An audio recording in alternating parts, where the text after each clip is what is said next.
வாழ்வோம் வாழ்விப்போம்.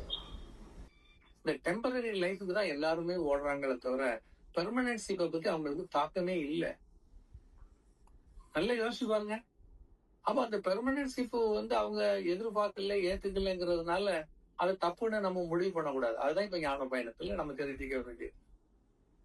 உலகத்துல அவங்களுக்கு பிடிக்கலன்னு சொன்னா அதனால அது தப்பு, பொய்ன்னு நாம ஒத்துக்கொள்ள கூடாது. அறிவு உள்ளவர்கள், ஏன்னா நம்மள்ட்ட அறிவு இருக்கு, நல்லா சிந்திக்கணும்.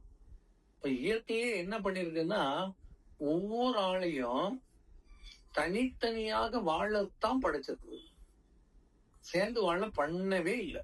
சொல்லுங்க, அப்படி ஏதாவது ஒரு குழந்தை பிறக்கும் போது ஒட்டிட்டு பிறந்தா வாழ முடியாது, உடனே நமக்கு வெட்டி எடுத்துருதோம்.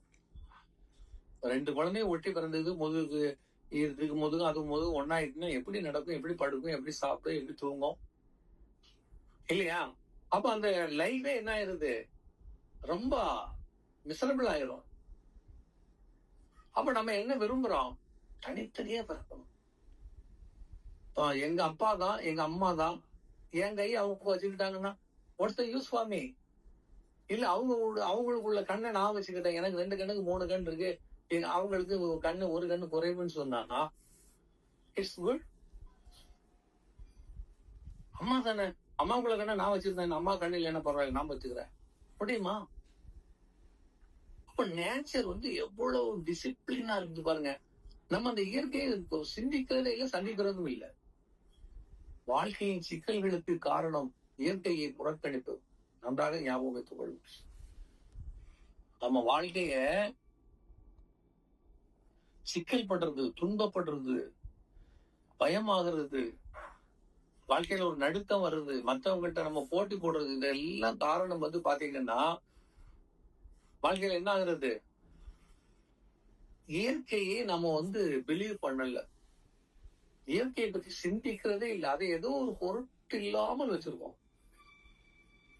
ஆமா, என்னுடைய சிந்தனை அதுதான். நீ மனுஷனை நம்பாத, கெட்டு போயிருவ. இயற்கையை நம்பு, வளர்ந்துருவ.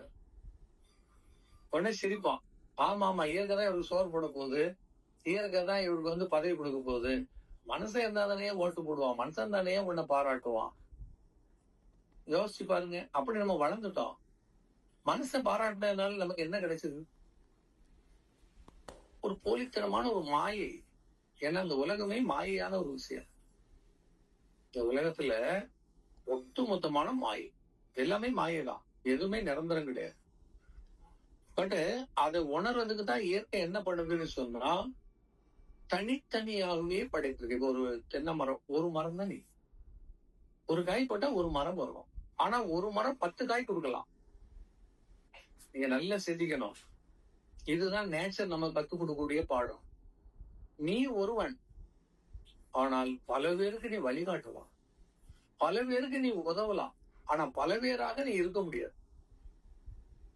ஆனா இன்னைக்கு நம்ம தப்பா நினைக்கிறோம், இந்த குடும்பமே நான் தான், நீனா அவன் தனித்தனி.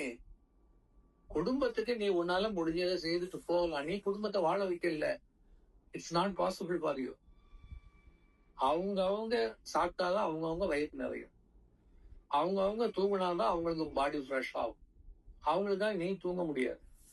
நானாக குடும்ப தலைவன், அதனால நான் மட்டும்தான் படுப்பேன், நான் மட்டும்தான் தூங்குவேன், இது எல்லாரும் உட்கார்ந்துட்டு இருங்க, உங்களுக்காக நான் தூங்குறேன்னா கெட்டு போகும் காரியம்.